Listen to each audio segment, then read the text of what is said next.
Hello everyone, this is Brickwaffle, and today we're starting a new series on redstone. The goal of this series is to explain some of the fundamental concepts in redstone, such as power versus activation, how power sources are used, what mechanisms they can operate, how you transmit redstone signals, and eventually even covering things like logic and memory circuits. Now, I won't be building very complicated machines, especially in the first few videos. The idea instead is to explain and help you understand how each piece of a redstone component works, and that way you'll understand when you're looking at other YouTube videos that have a very complicated machine, how those things operate, how they're put together, and hopefully give you some inspiration and some tools to help build your own devices. So what we're looking at here, of course, is a redstone block and a redstone lamp. This is one of the most basic examples of redstone that you can ever have. You see that the redstone block underneath it provides power, which activates the redstone lamp. Now, the difference between power and activation is a subtle one, but it can be important in some of the later concepts, so I'm going to stop here and explain what that is. A block that is powered is receiving a redstone signal and then can also transmit a redstone signal beyond it. A block that is activated is receiving a redstone signal and it's active, but is not transmitting power on its own.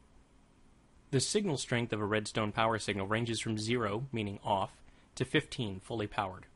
Some things, like a redstone block, provide a full 15 strength signal to the blocks they're adjacent to, and some things only provide a varying signal. We're going to cover some of those later on in the video.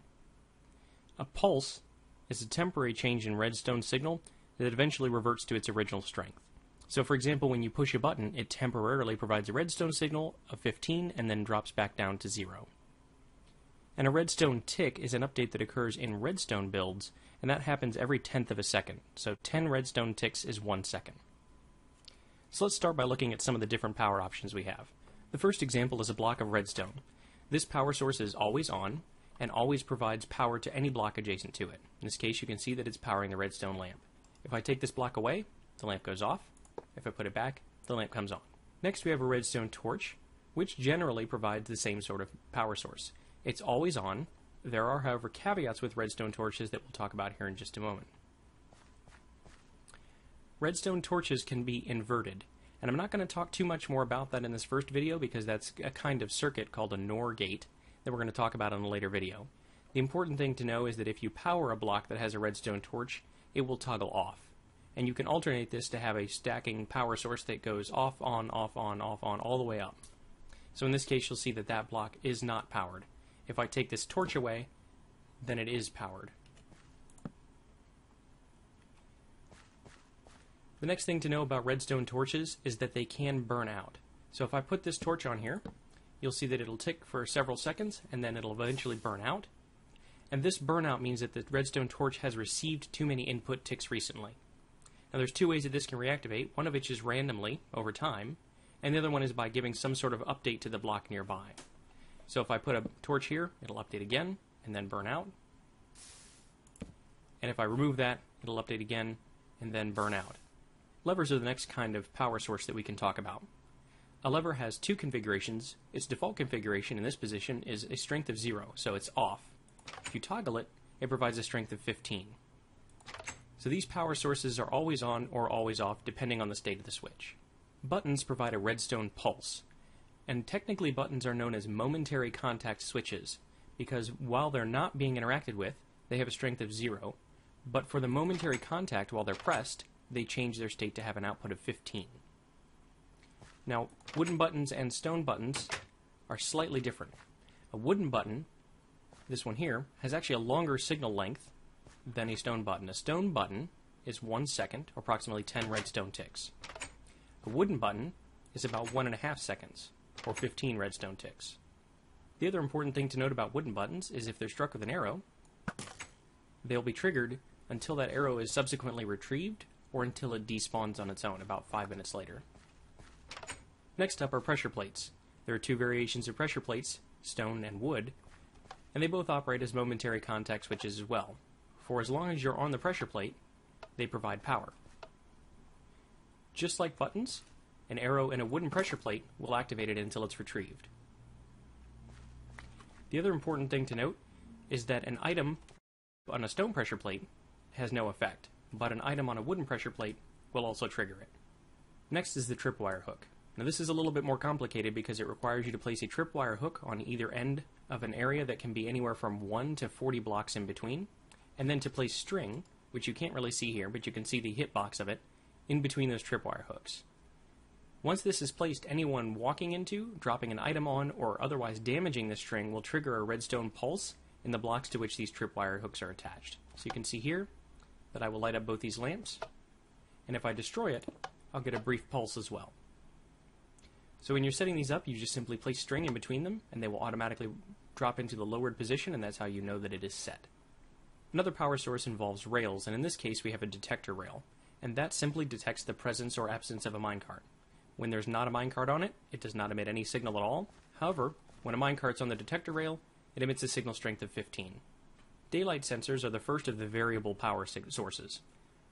When in noonday sun, which we have right now, they emit a full signal strength of 15, and it varies in between based on the relative position of the sun.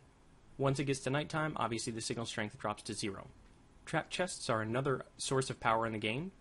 These are also variable power. When you open this chest, it emits a signal strength of 1 for every person currently interacting with the chest, up to a maximum of 15. That's fairly hard to demonstrate here, but if we had a signal array that was actually measuring the signal strength, you would see that for every individual person that also began interacting with this chest, that is, opening it, the signal strength would increase by 1. Next we have pressure plates, and there are two kinds of pressure plates that are called weighted pressure plates. We have heavy weighted pressure plates made of iron, and light weighted pressure plates made of gold. Now both of these pressure plates work in the same way, except that the light pressure plate counts the items on it.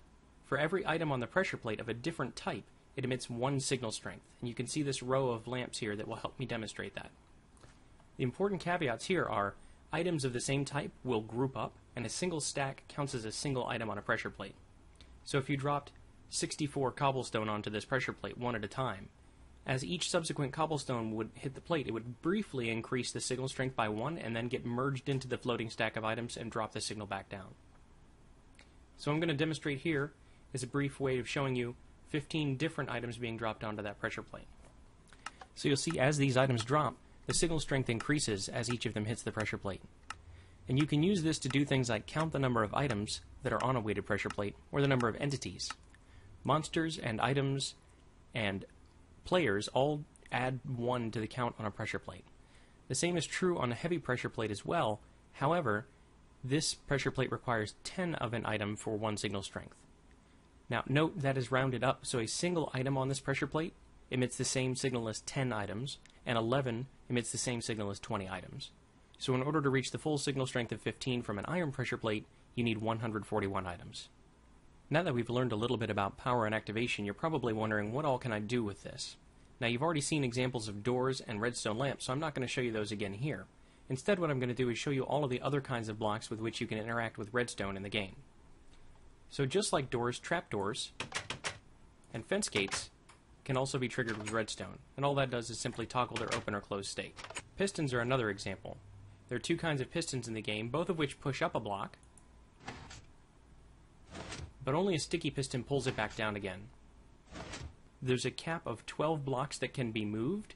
If you have a 13th block, nothing will happen when you try to activate the piston. Note blocks are another example. However, note blocks, unlike most of the other mechanisms, have their own setting. So the first button press emits a single note, but if you right-click the note block, you can change the tone of the note. And there's a corresponding color change as well. Another thing to note is that command blocks, which cannot normally be obtained even in creative mode without server commands, can be used to issue those server commands. So for example, in this case, I can tell it to give 64 diamonds to me every time I press the button. These commands are very powerful, and more commands are detailed on the Minecraft wiki. I recommend you check that out for what you can do, but there are a lot of mini-games now that use these command blocks to set teams, monitor scores, track objectives, and other things. TNT is also technically able to be powered by redstone. You don't have to use flint and steel to light it, and in fact it's much safer if you don't. Here, a redstone signal from the button will ignite the TNT. There are other item blocks that you can interact with as well. There's dispensers and droppers. A dropper, featured here on the left, simply drops an item whenever you press the button and send a power to it. A dispenser does the same thing unless it contains a liquid, in which case it can temporarily dispense and then suck up the liquid again. That works for both water and lava. And that works as long as you have a bucket in the dispenser of the appropriate type. Hoppers automatically move items from one container to an adjacent container. So in this case, you'll see we have 64 emeralds in the top container and nothing in the bottom container. Now, if I had built these without a block with a lever on it, this would automatically flow through. What happens here is anytime a hopper receives a redstone signal and is activated, it stops transferring items. So if I turn this lever back off, you'll see that after a few seconds, items start appearing in the bottom chest. And when you turn this power back on, they stop appearing in the chest. This concept here is what allows people to build item sorters in Minecraft. And then, of course, rails. Rails interact with power in slightly different ways. Powered rails will speed a minecart up that's crossing them. Detector rails, of course, detect the presence of a minecart. We talked about it earlier. And then activator rails will trigger any kind of minecart that happens to cross them. So in this case, this TNT minecart will be moved along by the powered rails, which will in turn be detected by the detector rails, and then be activated by the activator rail, triggering the TNT.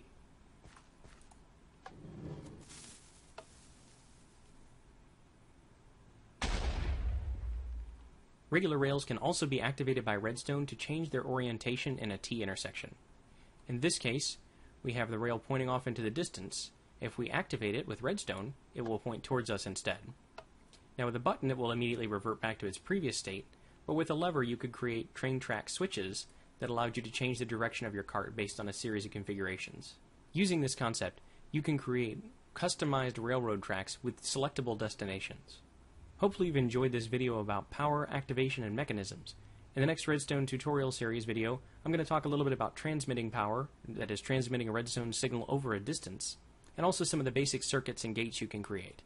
In later videos, we'll talk about logic gates and memory circuits, and how you can use those to create more complicated machines. I hope you enjoyed this series. If you did, please go ahead and hit that like button. If you really liked it, then please subscribe. That very much motivates me to keep doing more of these videos. I really appreciate any comments you guys have, suggestions for things, questions you have about Redstone. I'll try to answer those as well. I'll put the link in the description to the wiki article that describes all of this in detail. And as always, I've been Brickwaffle.